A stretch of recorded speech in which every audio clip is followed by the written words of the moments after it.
There's a lot of dynamics in this piece, and you'll want to make sure that you're paying attention to all of them and have some type of method for performing them. And one of my favorite ways to think about dynamics is to simply use your head. Now, by using your head, I mean that as you play towards the center of the drum, you allow yourself to play louder. And then if you move more towards the edge of the drum, you will hear that the drum will get softer really all by itself. And then if you couple that with the fact that you're going to do a less pressured, a lower stroke when you're at the soft level, that will help you then be even more soft than you might be if you did not do that at all. So by having these different levels or these places for you to play on the drum, it makes you think about where you're playing on the drum, and it makes it more meaningful because where you're playing is because of a certain dynamic.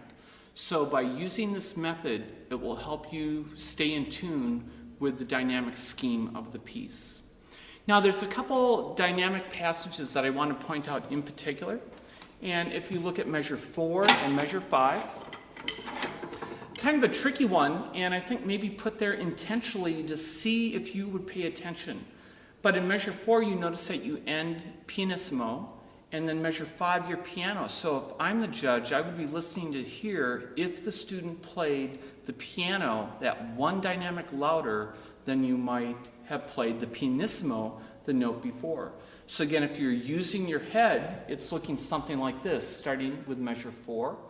1 and 2 and 3 E and so your pianissimo is right at the edge of the head.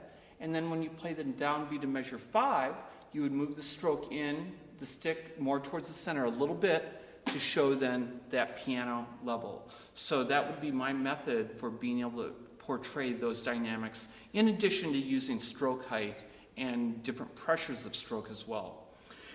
Towards the very end, there's another passage that I think bears noting. Look at measures 21 and 22. You have a diminuendo, a 1, 2, 3, 1, 2, 1, 2, 3, and then those final 2 eighth notes crescendo, 1, 2.